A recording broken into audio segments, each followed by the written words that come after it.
Good morning, everyone. Thank you for joining us for a special edition of the Adventures of the Alpha Reds. This one's going to be special because it's all about my partner in crime, the boss lady herself, Baby Doll. It's all about her, and so we just wanted to thank you for tuning in and for this special episode of the Adventures of the Alpha Reds. We are Ruben and Veronica, and we are the Alpha Reds. We wanted to do a little bit different. She did her part, I did her part, and so I guess, one thing that I wanted to say is that, the purpose of our videos are two things. We want to, we kind of want to entertain you if we can, right?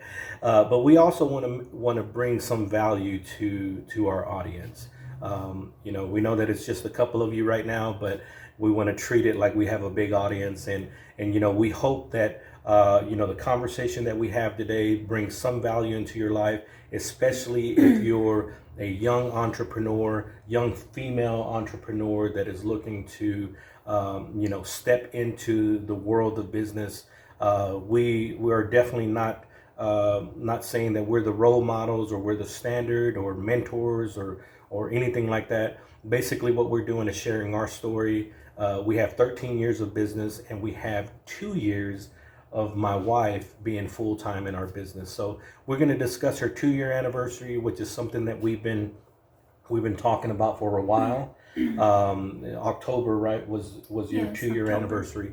And so we finally got a chance to sit down and record this conversation. And I've been looking forward to it because, most of our social media posts you're hearing from me and from my perspective. But anytime that we have an opportunity to hear from my wife's perspective, I believe that there's people out there that need to hear her perspective and maybe tired of hearing my perspective, But anyways, we're gonna hear from you. And so what I have prepared here is a few questions that I want to ask you. And I would just want to let you just answer it, from your heart and just let the people know how you really feel, right? And in regards to this, but so the first question that I have, Miss Veronica, is in your 2 years of being full time with Red Alpha, what have you learned? I've learned a lot of things. I've learned, and I had some notes here because there's a lot of things that I wanted to talk about. But how to do vinyl installation in small sections, right? Because I'm still not confident enough to do like a whole panel by myself. But I remember not too long ago, it's been a couple of months that we were both working on an install. It's a color change, and it wasn't the whole vehicle. It was just like the pillars and the back part of it. And we really needed. We were on a deadline, so I was like, can't wait for you to finish your side and then get me started so that I can just like lay down and trim it, because I'm really good at trimming. And so usually lay down the vinyl and then I go around and do the trimming. Yeah. And I'm like, I need to do this. So I did. It was a small section, like this tall, about 3 or 4 inches wide.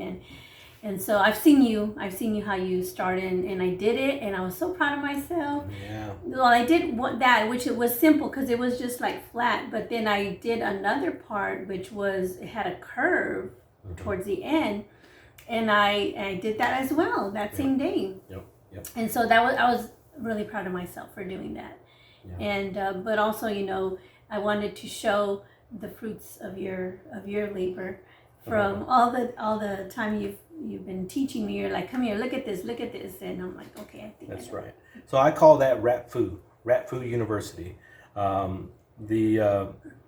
consider myself the Rap Food master and the teacher, and my wife is at level. She's actually advancing, but she hasn't formally been promoted yet from learner, which is I call it the Rap Food Padawan learner. But she has demonstrated skills in areas that she's really no longer a learner. She's like in the intermediate process. And of course, me calling myself a master, that doesn't mean that I've learned and accomplished everything in rap. but I've just learned a lot. In the rap game, you're always learning. There's always something else that you can improve on, different techniques, different materials that are coming out, and but that's our process. Our rap food process is, let's throw you into the water and then figure out how to swim. If you drown, I guess it wasn't meant for you, But if you swim, then maybe you might be cut out for it. And you are definitely cut out for this industry, because you got the patience, you have the attention to detail, and you've just kind of caught on a lot faster than what I did. And so I'm very proud of you as well. That is something to be proud of, because you learned a skill that you had no experience whatsoever. Well, I can't say that, because in the early days you tried to help me hold, and when I was learning, right? But we weren't taught. Yeah. We weren't formally taught in this industry. That's right. We have no formal training. We both, in terms of this, we went to Hard Knocks University. And so free admission, everyone. Free admission. Yeah. So there's no tuition to this university. No tuition, no books to buy. You actually have to pay. Your time is what you have to put in. Blood, sweat, and tears. That's time, blood, sweat, and tears. That's the cost of tuition for Rap Food University, but the Hard Knocks University for sure. But I'm very proud of you. What are some other things that you had written down as far as what you've learned in your 2 years? What I've learned in my 2 years, also our direct to garment process, our printer, how to work our the software and load up artwork and size and create copies and all that. I remember whenever we first got our printer. You were the one, obviously, you go into it first and you figure everything out, and so I'm always kind of just looking and not too sure myself, but I used to have you load up the artwork, and all I had to do was print, hit the button, the big old blue button, and put another transfer, stuff like that. It was easy. It's just nothing that I have to mess with the laptop.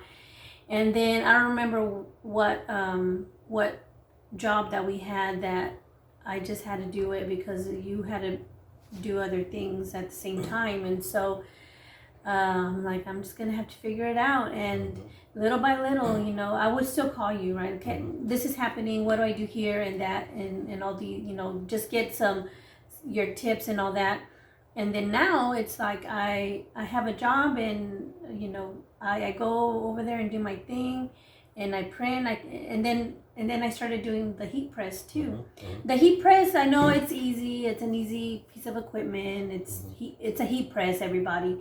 It's not rocket science, but the way we have it set up, we don't have a table that's low enough for me, and so I have to put a lot of pressure on it. I have to get on a step stool and basically put almost all my weight on it, and so I wasn't too sure because I didn't want to not be able to even pop it open or push it down hard enough and mess up the garment. But it's another way we learn is you have to do it because of the necessity, the needs of the business. And so Ruben had to be doing something, and I was available, and so I just had to jump in and do it. I even put the artwork, the transfer on there. I lined it up and everything, and I mean I was able to complete that job. That's right.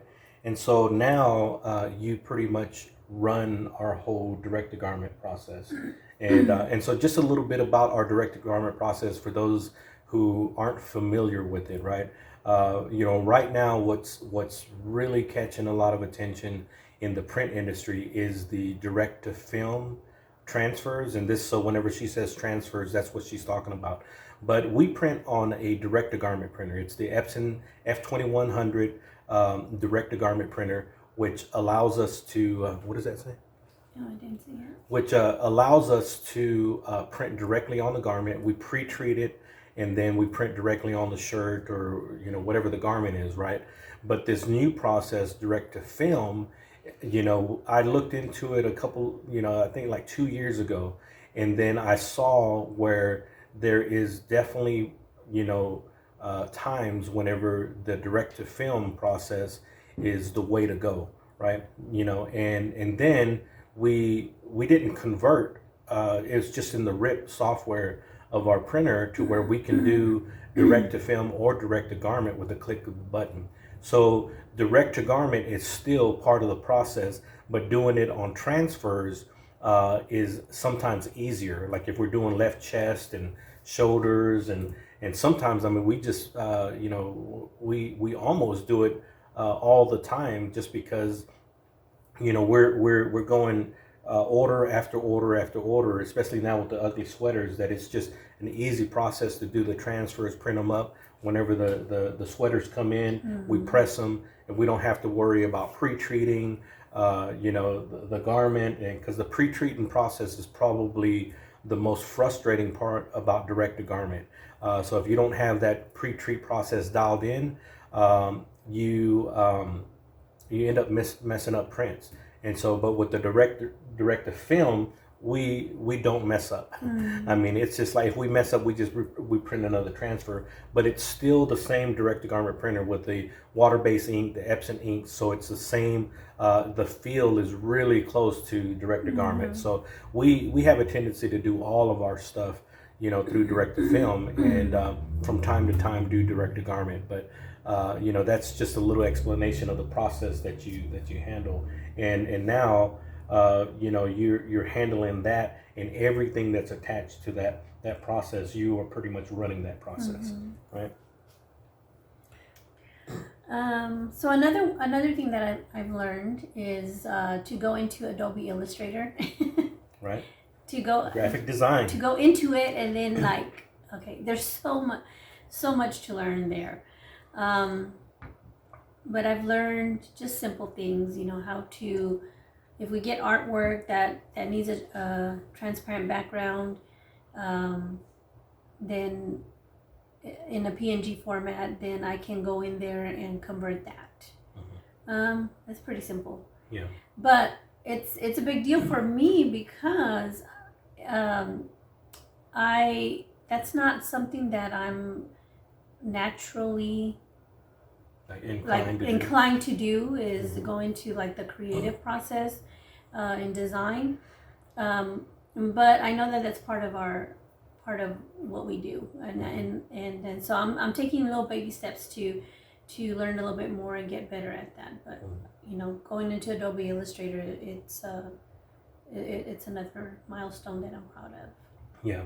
And so we do have 2 graphic designers that work with us. They've been with us for about 7-8 years. And you know, a lot of times these little things, like let's turn a vector file into a PNG file so that we can you know, print it through DTG. We would have to send it to them, and you know, if they're working on other projects for us, you know, by the time they get it back to us, and you know, it's time. But for us to learn that little small process, you know, and it's not just, you know, converting it to a PNG, it's sizing it the way, making sure that the resolution is where it needs to be. Sometimes it's changing colors, it's resizing the, you know, some of the objects, you know. So those are things that anytime that we can do it, it just saves us time. And so little things like that are ways that we've kind of adapted within our process to make us a little bit more efficient. And I believe that, you know, as owners of the business, we need to be cross-trained in everything, hands-on training, right? You know, whenever I was working for companies, and they would bring in a supervisor or whatever that had no experience in that, and I had more experience, it was hard for me to follow someone who hasn't done what I know how to do, right? Maybe they've been a boss somewhere else, but that doesn't mean that you know this process. But once that person started to get his hands dirty and start learning, then it's easier to follow that person. And so we're trying to become the type of people that whenever we get ready to hire, those people will look at us and like, okay, so they've actually been down in the trenches. They know what they're talking about. And so, you know, I just remember my time in corporate America and, you know, at jobs. And so that's the type of owner that I want to be. Yeah, and that's how in my work history also, starting from the beginning, I mean, I worked in the fast food restaurant at Little Caesars for 9 years, and I became an assistant manager during my time there. But I knew every aspect of that business, every aspect, from taking orders to making pizzas to making the dough, all the way to washing dishes if I had to, because sometimes you're the only one there. Yep. The dishes need to be washed. The bathroom needs to be clean because we didn't have custodial people coming in, and so I would do everything from top to bottom, ordering and keeping inventory, doing the time cards and everything. So knowing every aspect of it, it's always, it comes with the territory when you're a leader. In my previous work, I also would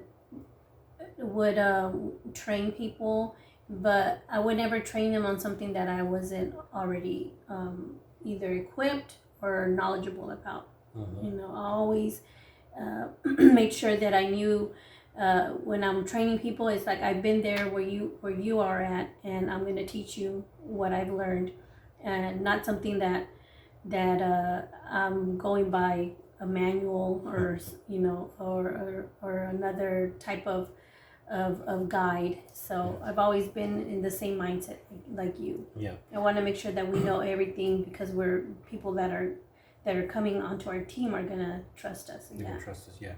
Yeah, and it's easier to follow someone who you are confident in, that they know, they know the job, they've navigated through some ups and downs, and I mean, to me, it's easier to follow somebody like that.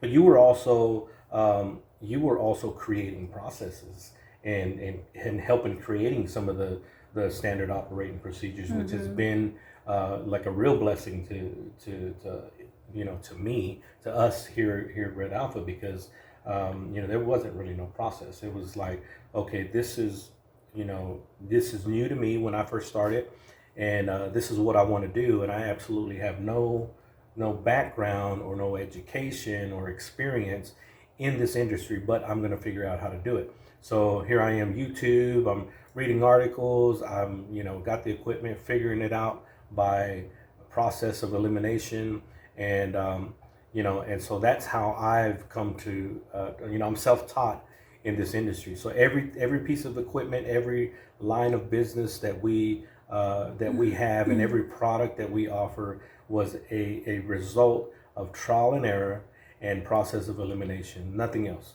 It's just making up my mind that I want to do it, and I'm going to figure it out. And that's the one thing, or not the one thing, but one of the strengths that I brought to the table. It's like, okay, we decide, and then we figure it out, and that's what I've tried to incorporate in our training process. It's like, okay, so I understand how hard it is, but that doesn't matter. We're going to figure out, we're going to knock it off in small chunks. We can't eat it all at once, but we can do it in small chunks, and that's something that you've been able to kind of adapt to, because it's like, okay, let's do step 1, and then we'll worry about step 9 and 10 later. But you've so you've taken over the direct-to-garment process. You've learned some of the basics of graphic design that help you with that process. What are some other things that are attached to that process that you've been able to take in and make it your own, and what you've learned from it? So I'm also a point of contact when people are placing orders. We've got people that send us artwork, and so I make sure that it's the right format, and if not, then I kind of work with them and to take their orders. But with that, another milestone that I wanted to mention was our Etsy shop. That we started an Etsy shop back in 2016 for the first time, and then we've kept it, and we started it back up to really put time into it, because we weren't really doing much on Etsy last year.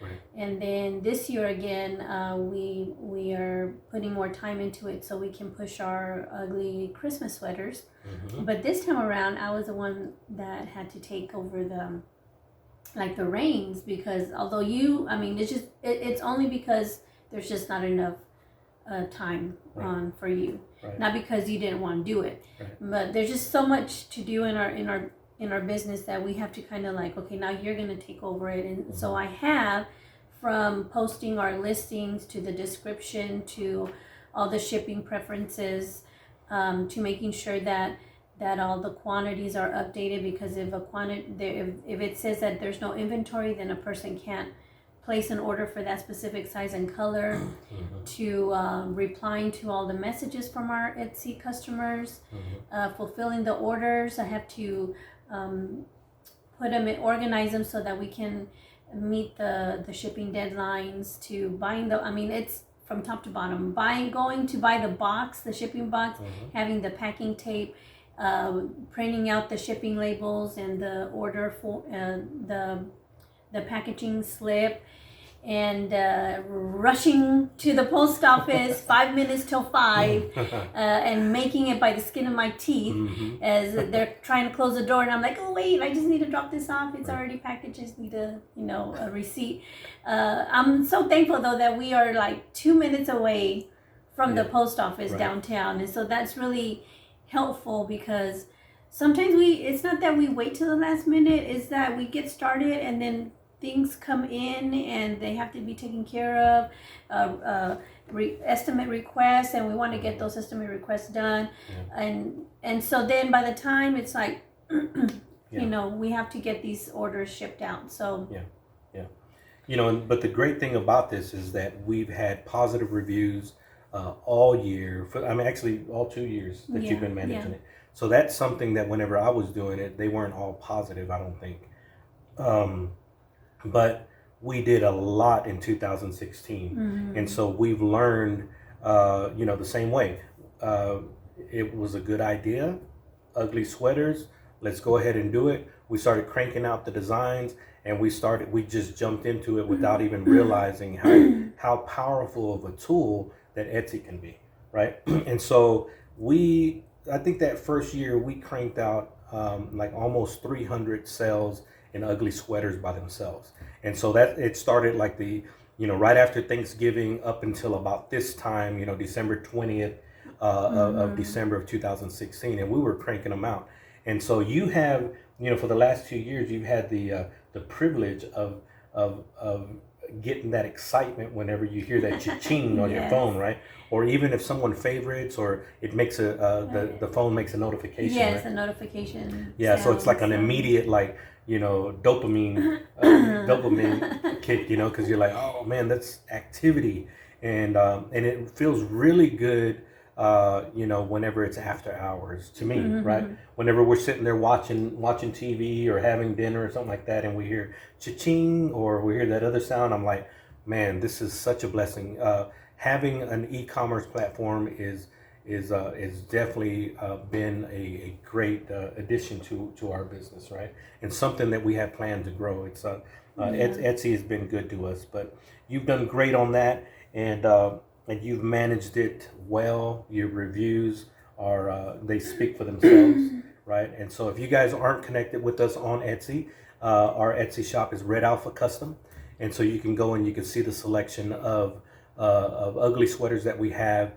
We may have some t-shirts that are on there, but as soon as the Christmas season is up, we're going to list all the things for the upcoming season. So this year we're a little bit more prepared, so we're going to try to go in stages throughout the year and make sure that we have stuff that's appropriate for that season that we can sell.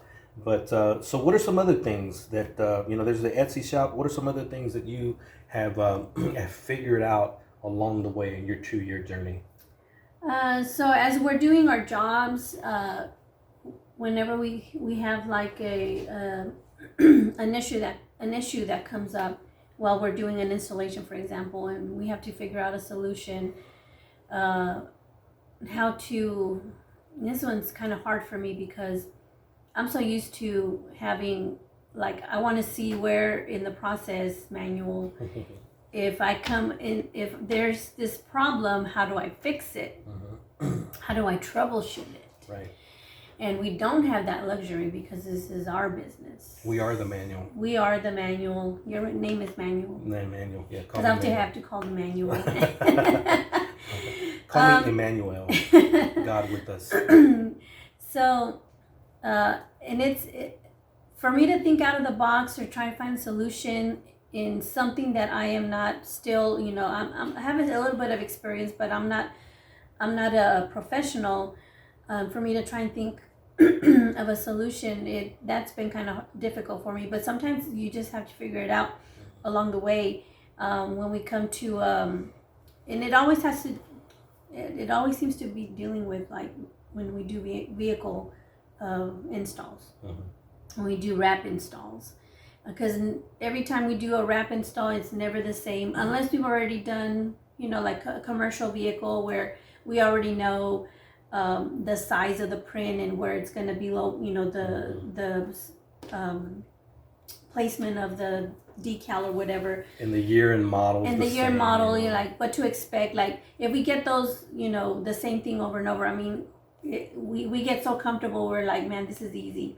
Yeah. But like this past weekend, we were doing stuff upside down because we're just so used to that particular type of vehicle. Doing the graphics upside down. Yeah. And so, because it needs to be, so that it could be all right side up, but it was a concrete truck. So instead of going on the cramp, where there was limited space, there's hardly any space. We rotated the mixer so that way it'll be on this side where there was plenty of space. Yeah. And so I just did it upside down, and that's the way the placement's supposed to be. But it was a lot easier because I'm not up on the ladder or the scaffold, in an uncomfortable situation.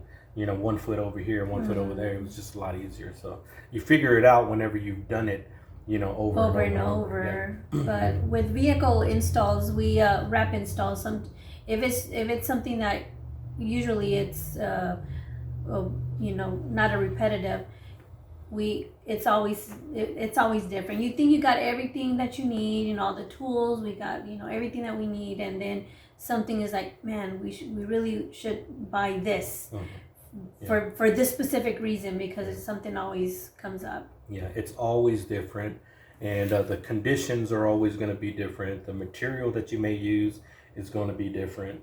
The graphics are going to be different. So it's always going to be something that is different. So it's hard to get in a rhythm, when they're always different, right? And so developing the process to adapt and overcome is hard whenever it's a new thing. Right. So it's a new thing. It's like, how do I adapt to this when I've never been in this situation before? And so it has to be like a bigger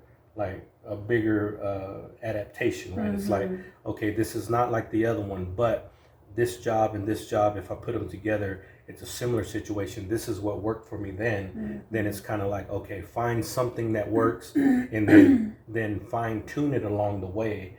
And that has been how I've done it. It's like, if you've ever wrapped a vehicle, there's a high probability of you getting yourself in a bind, and so part of the process is learning how to get out of a bind, which has actually helped me in our business and relationship. It's like, I consider myself now a master of getting out of a bind. It doesn't matter how difficult the situation is.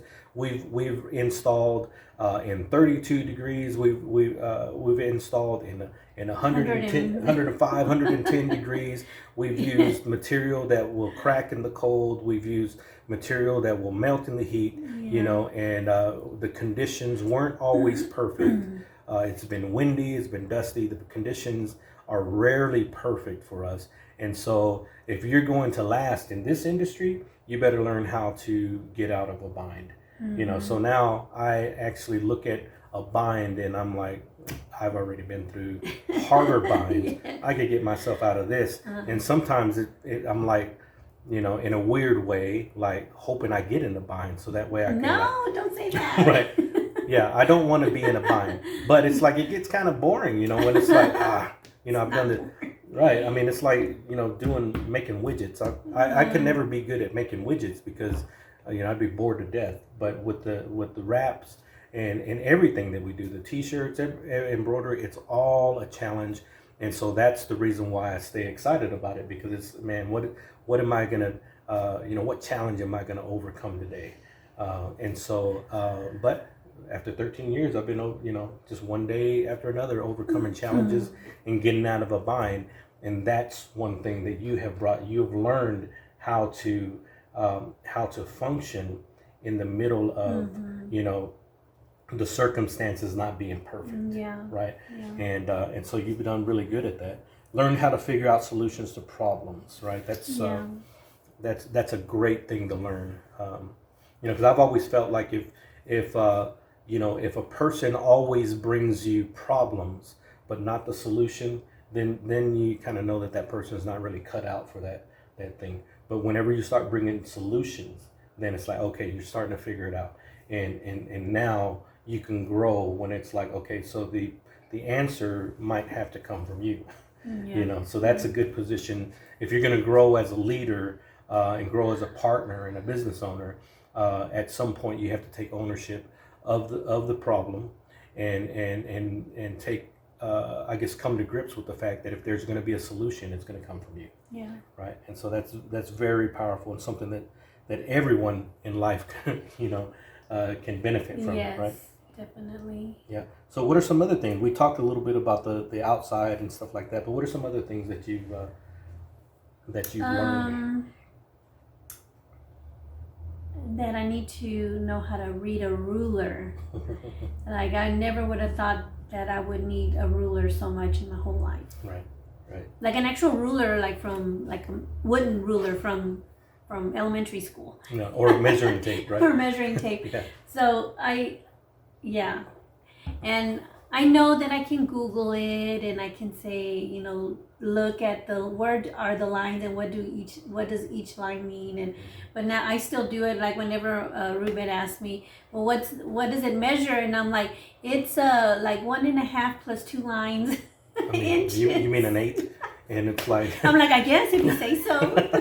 Yeah, and so that has been fun to, because it's like, but not always fun, because it's been like I'm giving her measurements. It equals to 25 feet and a quarter, or I'm inches, right? 106 inches and a half an inch, right? And so we end up like, how in the world did we end up like 6 inches or a foot? And what you said, 106 and a half, and like, yeah, but not half of 106 inches, And so we've gone through that, and but you definitely learned how to measure, and it helps because when you do it over and over, you start to see things in quarter inch, half inch, 3/4 inch, and an inch, right? And so now, like whenever I'm lining up graphics, I can notice a 1/4 inch difference. Mm-hmm. Like I can sit there and I'm lining it up and I'm like, that's a 1/4 inch off. And so I'll line it, and then or this is where it needs to be, and it's like, man, I'm like an 1/8 of an inch off, And so that helps whenever you're setting up the panels to where you can actually see the different measurements without having to have the measuring tape, because you kind of you do it by eye. Yeah. And sometimes you have to do that, and so I've had the same, was like, okay, you're making these minor 1/16 of an inch, 1/8 of an inch adjustments, and it really is imperceivable to the average person is not going to see an 1/8 of an inch, right? And so, but I see the 1/8 of an inch, and I'm sitting there, okay, it's like an 1/8 of an inch is 6, just to be precise. But then, when you have a whole bunch of them, I have to check myself and say, you know what? Only you are going to notice this. So let's take it easy. Let's get through this thing. But measuring tape, that's a great skill. Measuring tape and reading rulers. Reading rulers. Yes. That's right. Another thing, let me see. Oh yeah, so, and these are going to be kind of like, not too serious. That's right.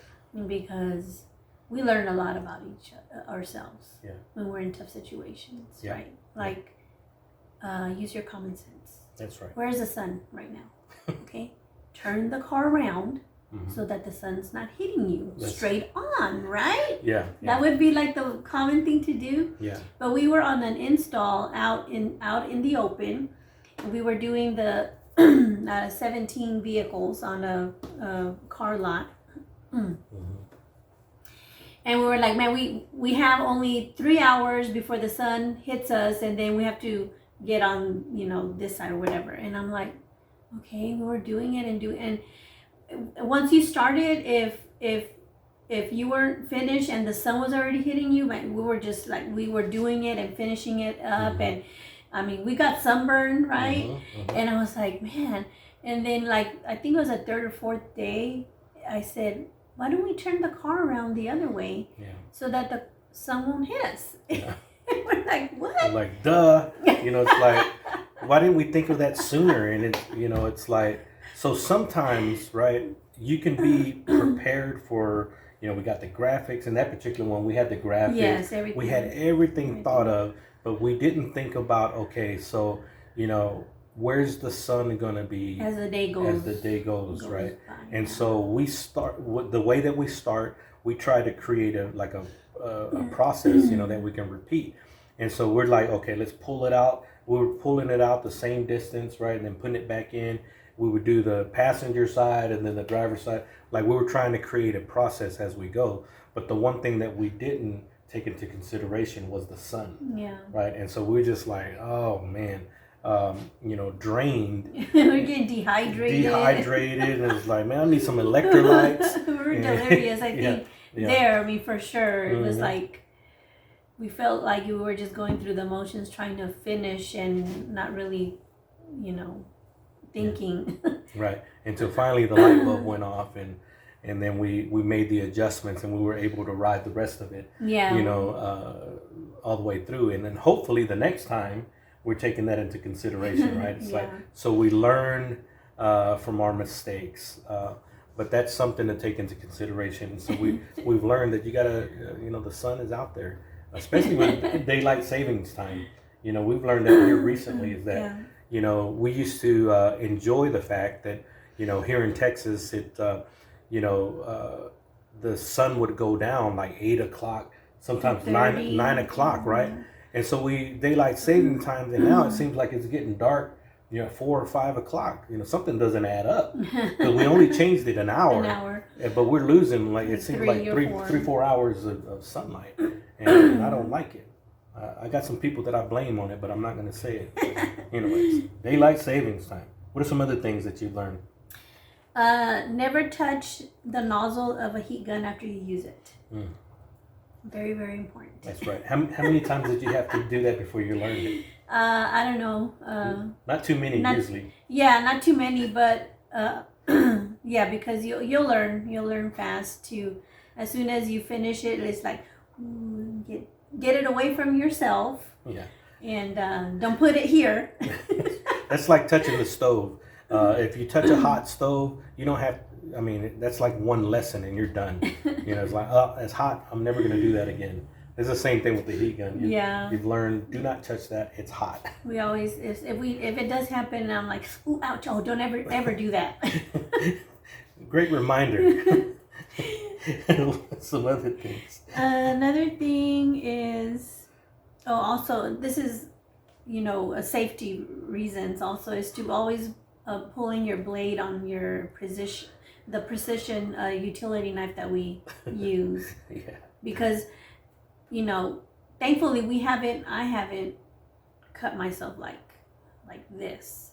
Mm-hmm. But if it's pointed out and you go like this, it'll still like cut you. Yeah, it's like a needle. It'll cut you and you'll bleed. Mm-hmm. And we've been doing installs where we think that we pulled in the knife all the way and we didn't, and then there's blood. Mm-hmm.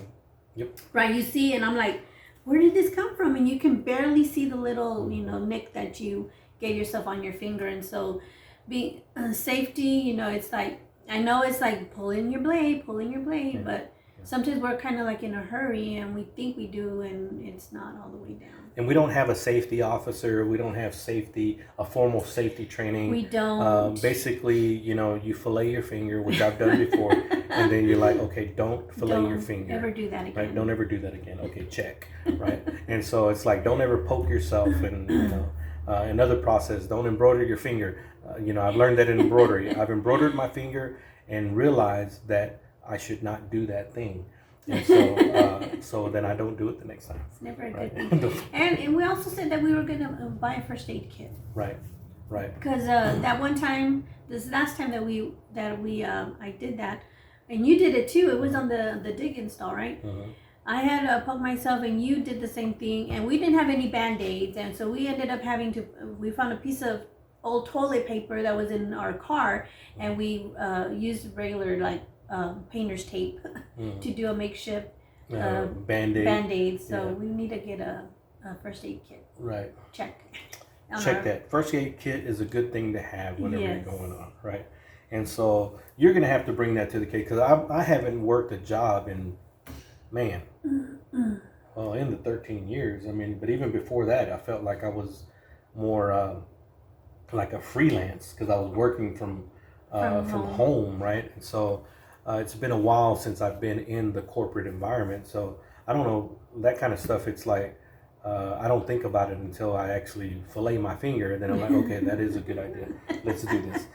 So don't fillet your finger. What else did you learn in 2 years? What else? There's something we always say is better have it, not even not have it. That's right. That is right. So there's a commercial going on, and it's like, I think that's what he says. He's like, better to have it and not need it than need it and not have it. But we like to say it real fast because we can't really understand it. So, but yes, it's better to have it and not need it than need it and not have it. Yeah. Man, nothing's worse than showing up to the job site and realize that you forgot to put, a tool. X, Y, whatever you want to fill in the blank, because, goof off, we forgot a rag to clean, magnet, alcohol sometimes, a scraper, a tuck tool. Yep. Or a glove. Yeah, something like it should always be in our toolbox. Always, right? But it always seems that we bring in our toolbox, and it's like we put stuff in there, we take stuff out, and then we put it in the car, and then we need to bring it in. Yeah. And then see, okay, what did we take out and needs to go back in? And so we are better at, so here's where the issue comes, right? So it's like, let's just say that there's a gap between projects. We're really good at planning and getting everything, making sure we have everything that we need. But whenever you have a project that lasts for 2 weeks, right? And then after that, you're jumping right into the next project, and then right into the next project. And then keep in mind, that's just wraps. We have other things that we do, and we're a two-man operation, right? So sometimes there's just not time to sit back and go over everything, clean your tools and all that stuff. Sometimes it's like, okay, we got to hurry up and get back because we got these orders that need to be done. And so it's not that we don't have a process or that we can't figure that part out. It's just sometimes it's like, boom, one thing after another, and then we finally get around to maybe getting the weekend off and then we don't want to do any type of work. And so Monday we're going to come back in and just do the best that we can, and that's just, running a business as a two-man operation. Sometimes that's just the way that it is. Yeah, the jobs, sometimes it'll last. I mean, we have to work till, 9 p.m., 10 p.m. and come back. And by the time that, we get home, we don't feel like unloading our vehicle and put everything back. It's like we'll do it in the morning, and then the morning comes and it's like, oh, we got orders and we got calls and we got texts and we got emails and Facebook messages, and we have to, and then we, the day goes by, and then until we get into the next install, then we're like, okay, we have to take everything out and figure out what we need for this job. So Yep. And so you got a couple more listed right here. What are some other things that...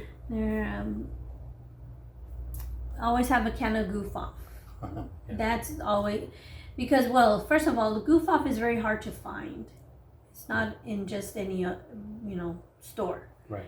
And so sometimes we've been out 10 miles away, and we need goof off for a little patch of, work. And then it's like, we don't have goof off. And this alcohol is not working. And so I'd have to come drive all the way into town. I've gone to AutoZone and all these other little auto parts stores. They don't have it. And Walmart usually doesn't have it. And so it's like trying to find a can of goof off whenever you need it and go around town. Like, you better just, buy a couple and then keep them.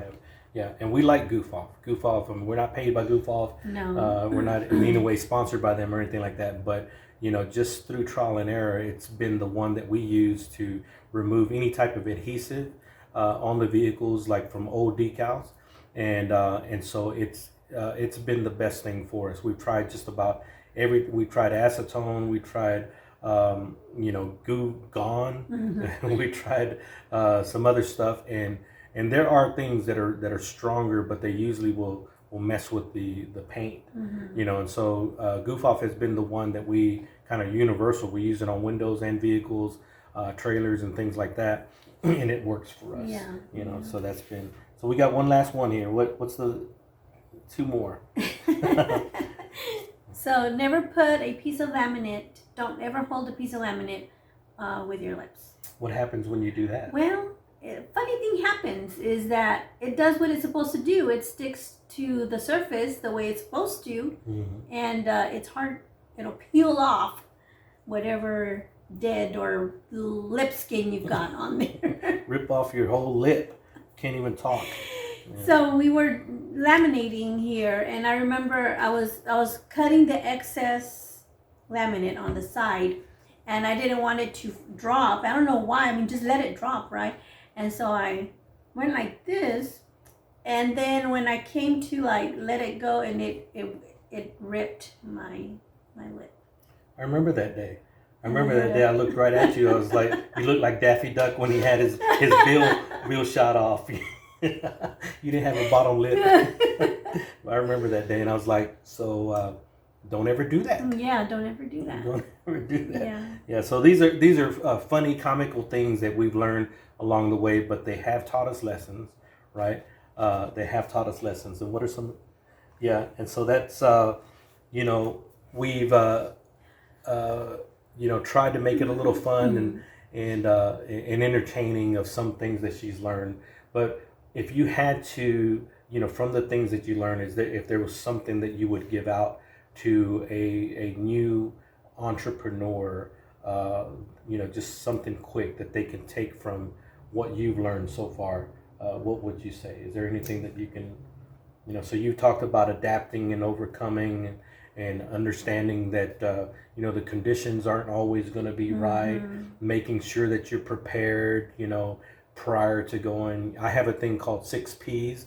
Prior planning prevents piss poor performances, so that's just planning ahead, making sure that you set yourself up, for success and not failure, being flexible in the process, and these are some of the things that from this conversation I can say that these are some of the things that anybody can benefit from. But is there something else that you can add that you would as a small nugget of advice that you can offer to somebody that you've learned in these last 2 years? What I've learned is that like for me for me to be okay with making a mistake. I'm really hard on myself whenever I make a mistake that is like, oh man, why did I do that? And then I'm like, man, I should have done this, and I kind of overanalyze the mistake, right? Yeah.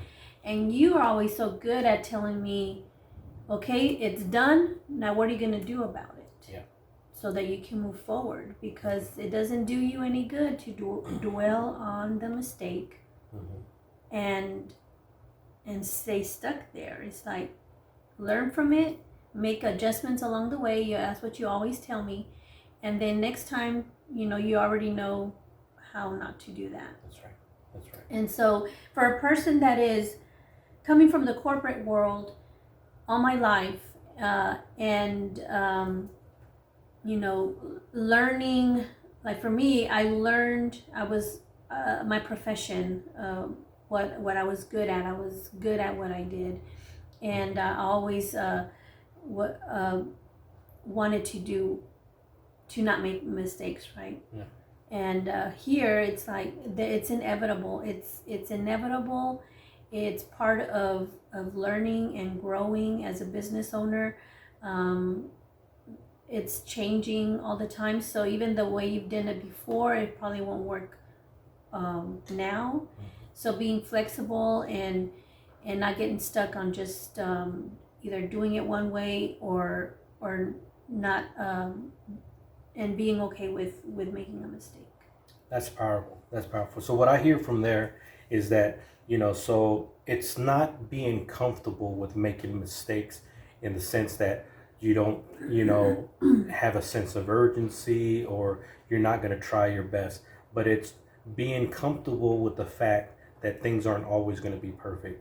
And if you make a mistake, one of the things that I like to just kind of incorporate as a mindset is that, you made a mistake, but you're not a mistake.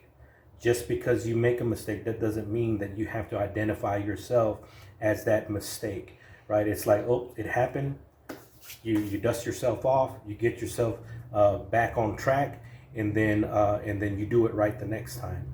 And this is probably something that I've got from playing sports as a kid and going into the military, is that whenever you put yourself in a situation to where there's a lot of uncertainty, it's something that you don't have the experience in, and it's a process that the likelihood of a mistake taking place is high, right? If we have 100-piece order of something, there are 100 chances that you can make a mistake. It could be something small, but it's still a mistake. And so we have to be right hundreds of times every single day. It's not like being right one time. We have to be right on every single order, 12, 24, 36, 100, however many the quantity is, we have to be right that many times. And if you have to be right that many times, you have to be comfortable with making a mistake. Have to be comfortable, because it's inevitable. It's the law of large numbers working against you. You are going to make a mistake. But that was great. That's the end of this segment. We're gonna pause it and then go to the next one. All right. So that was some good stuff. We talked about so far what you've learned in these 2 years, what you've learned, and so we shared a couple of things. We hope that those things are maybe they're you got something out of it. Maybe it made you laugh and entertain you for a little bit. But my next question that I have here is, what is your greatest accomplishment from these 2 years? What do you feel that the most accomplished? I feel that learning the DTG process and taking care of all that, that's a big accomplishment for me. Like I said before, just looking at the software and there's just so many things that you need to click on, and learning that process. It really got me out of my comfort zone. But you taught me, you taught me that whole process, and you always tell me, just go in there and get into it, and if you have any questions, just let me know. And so there's not really anything I can do to really mess that up that we can't fix. Right. And so that's one of my biggest accomplishment. And then just that, installing that piece of color change vinyl on that pillar. That was a good accomplishment. Really proud of myself for learning that and doing it after watching you do it hundreds of times over the past 2 years. Not even over the past 2 years, because I've been out there watching you install since you started installing. But learning those two things. Those were big accomplishments for me. Yeah, that's a great accomplishment because so you know, the direct-to-garment is that's a business all by itself. And the direct-to-garment is what feeds our Etsy shop and what feeds our website. And most of the time, whenever people are coming to us for you know, shirts for their business or for their event, you know, whether it's a one-off, you know, birthday themed design shirts that we print, or if it's for their business, you know, our direct-to-garment is going to be the first line that department is going to be the first line that is going to go through that. You know, we do have other processes as well, but direct-to-garment is going to be the one that's going to be the first line of defense when it comes to the t-shirt and garment printing. And so taking over that process is a big deal because, you know, it's not just pushing a button on a printer. You know, there's a lot of things that lead up to there that you know, the vendors that we need to use that carry the ink, making sure that the ink is available and making sure that it's there, you know, in the printer, backup sometimes, and there's maintenance of the printer, and then just understanding how to use the RIP software and send it to the printer. What happens whenever it, you know, the queue gets locked in, and how to overcome that. If there's a bug in the software, you know, we have to make sure that we're talking to the tech support of that Neo Stampa software that we use. And we've had the printer a fuse go out on it, and so those are things that we have to adapt. So it's not just, you know, pushing something that is never going to break down. It's maintenance of it. It's making sure that the environment, the humidity is where it needs to be, and it's not too hot or not too cold. Those are all things that come in. You know, what type of garments, you know, do you use? I mean, it's a whole process. It's a little bit more complicated than just stepping in and plug and play. It's a little bit more complicated than that. And then, you know, not only you know, are you actually doing the production of it, but you're also providing customer service to our customers through the Etsy website. You know, if they come in off of a direct message through our Facebook page or any other social media, once you get the information, you're handling that process from there on out. You know, from the point of contact whenever they come into us to the production of it and the order fulfillment and shipping out. You know, so those are a lot of things that you know, that you have to handle, and you've taken it on, and it's and that's in addition to the other things. Yes. Right? Yeah. That's just one process, but that's a process that you have owned for the last year for sure. Right? You've owned the direct-to-garment process, and because of that, I mean, our reviews. Just go to our Etsy shop. You'll see that our reviews are top notch. We're getting great reviews from our customers, and if you could do it online, it's a lot easier to do it. You know, it's a lot easier to do it with people that you know and that, you know, that trust you. But whenever online, those people don't, you know, they're not loyal to you. If you screw up, they're gonna let you know. And so, you know, online is a whole different animal. Yeah. E-commerce is a whole different animal. But anyway, so that's been some awesome things that you've learned, and that it's a great accomplishment. You know, that you've been able to absorb that part. But you know, I wanted to shift to another thing, right? And this is something that I love to be in this arena, right? It's in vision, right? I love to cast vision. I love to speak things into existence. I'm all into like manifesting, you know, the things that I want.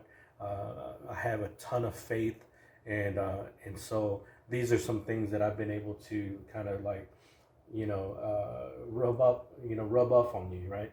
And so, but here's a good question. You know, after being here 2 years, right? I think that perspective has a lot to do with it.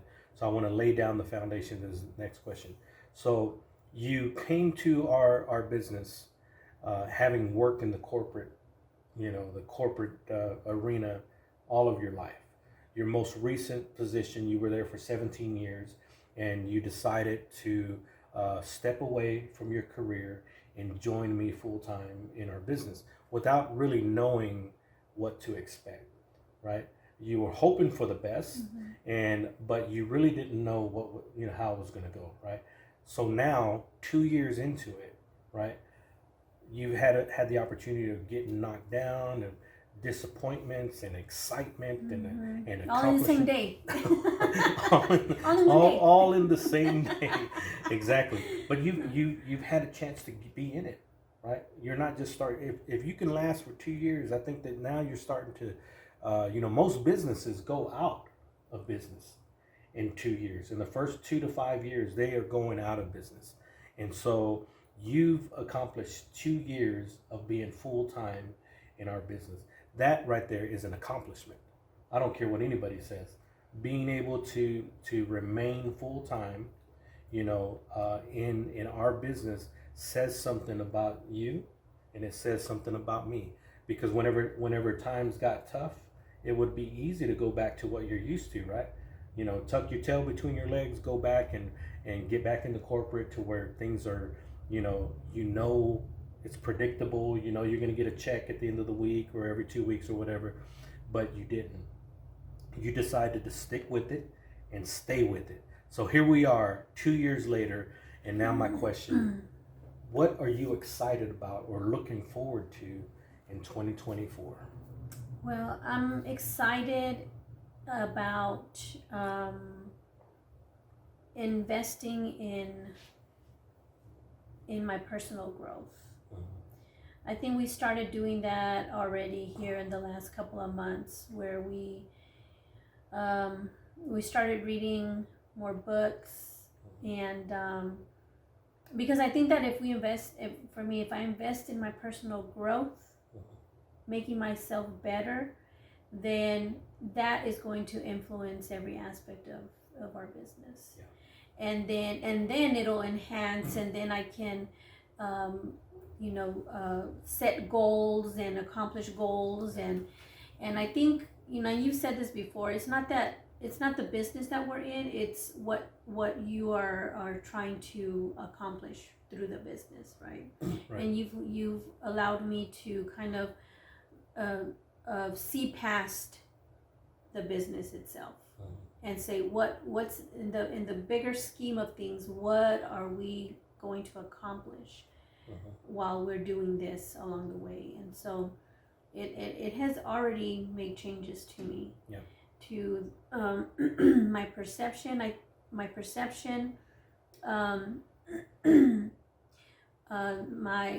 what I think about myself as far as what I can do.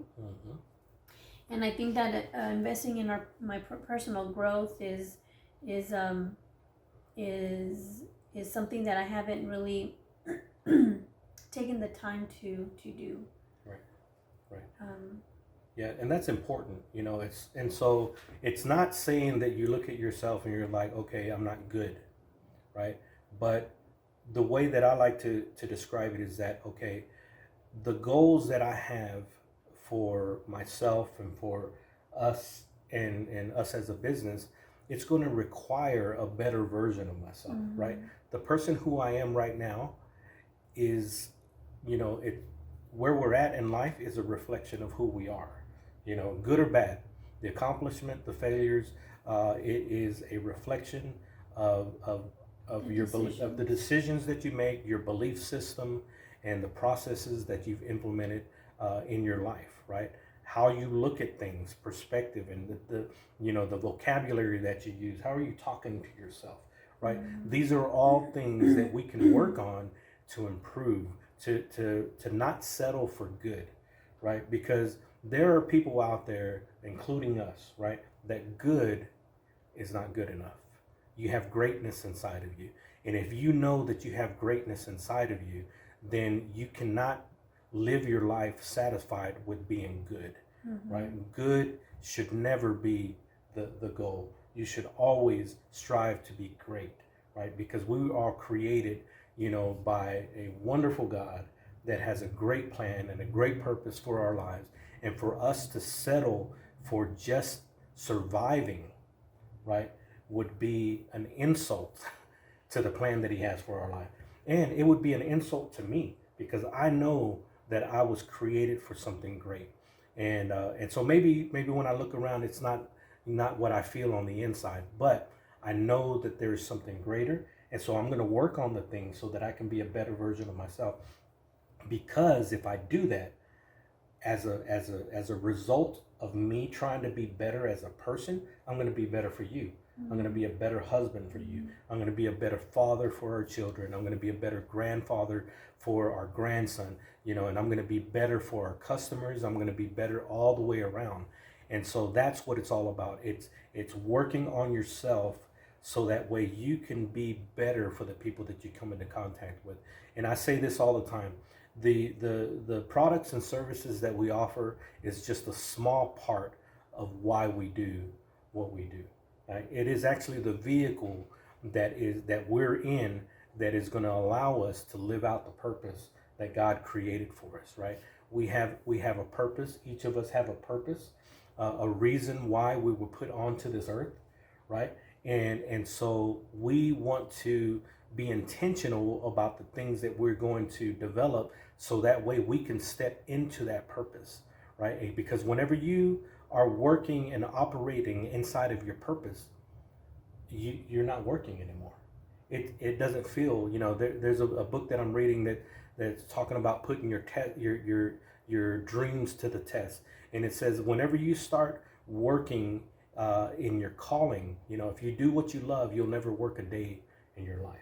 Right. And that's how I feel. Every day I come to work and it's like, it doesn't feel like work because it is my purpose. I'm here to do this. Right. And this is not, doing a rap.